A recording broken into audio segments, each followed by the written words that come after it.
세종과 집현전.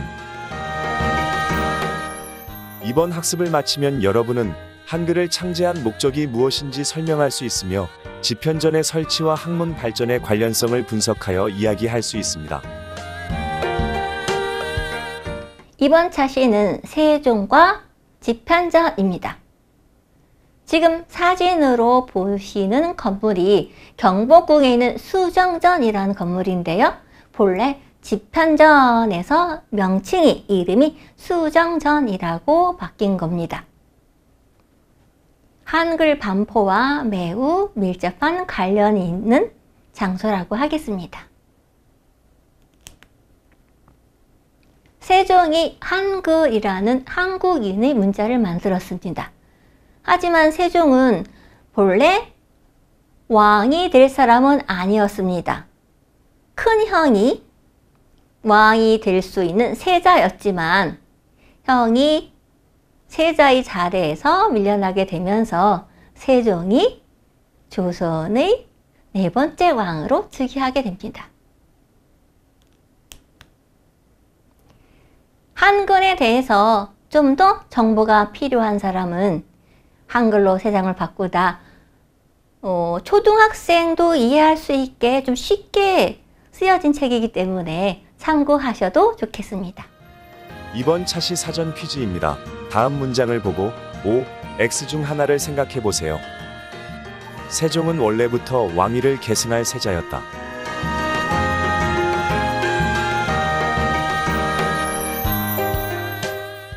정답은 X입니다. 장자 계승을 기본 원칙으로 하는 조선에서 세종은 태종의 셋째 아들이었습니다. 세종은 조선의 4번째 왕이고 태종의 3번째 아들입니다. 형 대신 왕이 되었다라고 하였는데요. 조선시대 때는 다음번에 왕이 될 사람은 장자, 큰아들, 장남이 이어받는 장자 계승이 원칙이었습니다.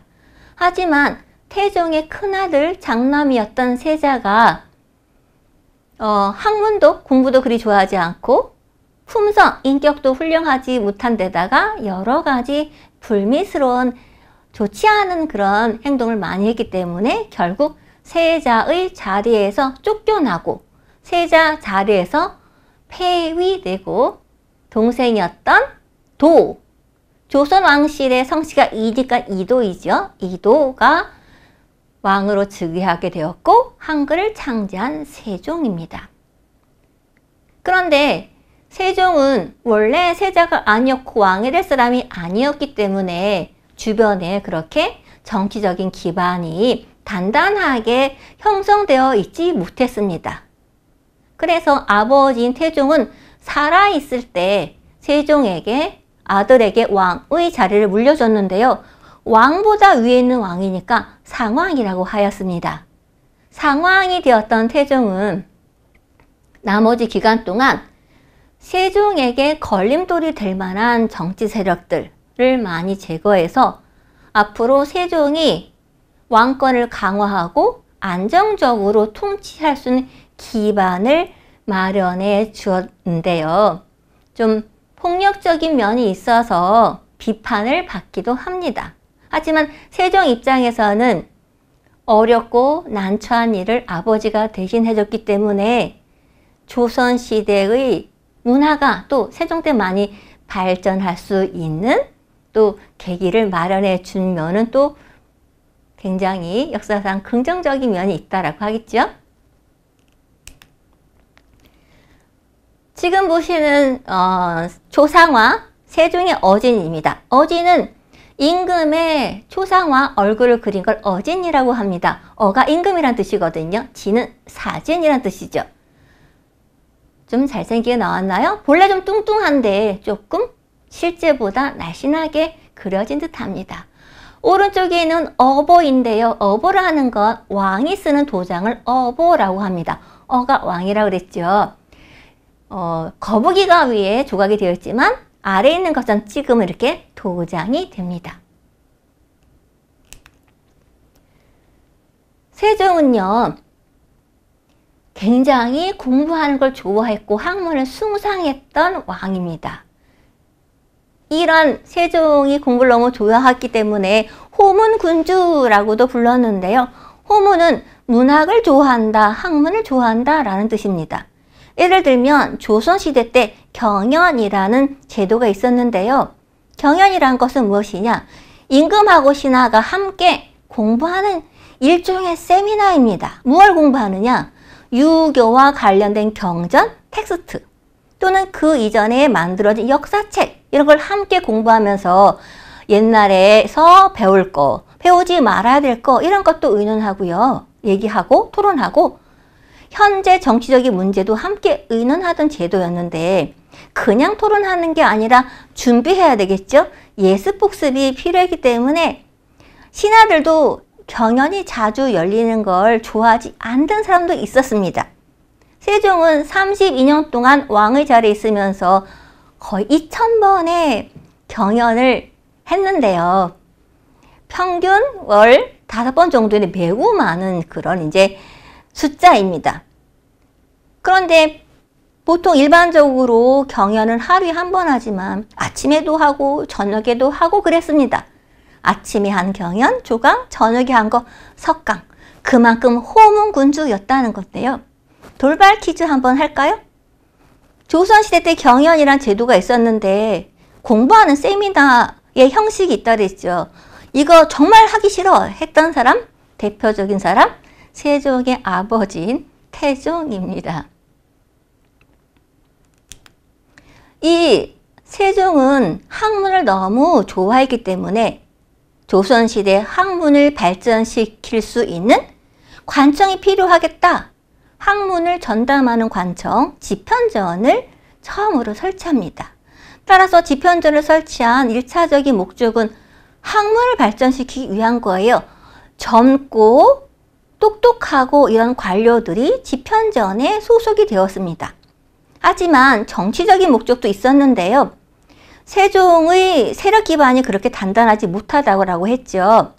젊은 관료들을 주축으로 집현전에 있게 하면서 이들이 나중에 국왕의 가까운 국왕을 절대적으로 복종하는 측근 세력으로 형성시키려는 목적도 있었고 그것이 또 어느 정도 효과를 내기도 하였습니다. 예를 들면 계유정난이라는 것이 있는데요. 이 계유정난은 세종의 둘째 아들인 수양대군이 자신의 조카 단종을 왕의 자리에서 쫓아버리고 스스로 왕이 된 사건이 계유정난인데요. 단종은 10살에 왕이 됐는데 세종의 손자이죠. 단종의 아버지는 장남이어서 왕이 됐지만 문종이라고 하는데 2년밖에 왕의 자리에 있지 못하고 일찍 죽었습니다. 불행하게. 그래서 어린 단종 조카가 왕이 됐는데 삼촌인 수양대군이 쫓아내고 왕이 된 사건이 계유정난인데요. 우린 여기서 집현전이 어떻게 왕의 측근 세력이 되었는가에 대한 설명이잖아요. 단종이 쫓겨난 다음에 단종은 정당한 왕이었는데 쫓겨났다. 다시 왕의 자리를 올려야 된다. 단종 복위를 계획하는 그런 이제 기도, 계획이 세워집니다. 물론 실패로 돌아갔지만 단종을 복위시킬 때 이런 복위시키려는 계획에 가장 핵심적으로 가담한 사람들이 집현전 출신의 관료들이었습니다. 그 중에서도 특히 사육신이라고 하여 목숨을 내놓은 6명의 신하란 뜻이잖아요. 목숨을 버리면서까지 단종을 복위시키려고 했던 사육신 역시 집현전 출신 관료들입니다. 그래서 학문적인 목적, 정치적인 목적이 함께 있었다라고 하겠습니다. 한글이 창제되고 왜 만들었느냐가 중요하겠죠. 훈민정음 앞에서 봤던 책 있었습니다. 한글의 사용 방법을 설명한 것인데 여기에 보면 왜 한글을 만들어야 되는지에 대한 목적이 드러나 있습니다. 나란 말씀이 중국의 말과 달라. 조선의 말이 중국말하고 다른다는 거죠. 한자가 잘 안 통한다. 어리석은 잘 모르는 백성이 자신의 뜻을 제대로 펴지 못한 사람이 많다. 불쌍하다. 그래서 28자 만든다. 쉽게 배워서 쉽게 편안하게 쓰자. 이렇게 목적이 확실하게 드러나 있습니다. 훈민정음을 창제한 다음에 세종이 명령을 내려서 용비어창가라는 걸 만드는데요. 이거는 조선의 왕실의 사람들을 6왕을 찬양한 찬가, 서사시에 해당되는 건데, 노래는 한글로 하고 거기에 이제 여러 가지 의미 부여하는 것은 한자의 시를 이렇게 같이 첨부한 것인데, 훈민정음을 만든 다음에 한글을 이용해서 나라에서 왕이 주도해서 만들었다는 것에서 의미가 있기도 하지만, 왕실을 찬양했다는 면에서 너무 왕실 홍보적인 성격이 강한 게 아니냐, 이렇게 조금 불편한 관점에서 보는 경우도 있습니다. 이렇게 한글은 조선시대 때 와서 만들어졌는데요. 한글이 만들어진 원리라든가 반포 과정은 또 설명할 기회가 있겠지만, 세종이 훈민정음을 창제하고 그리고 집현전을 통해서 훈민정음을 반포하는 데 상당한 도움을 받고 있습니다.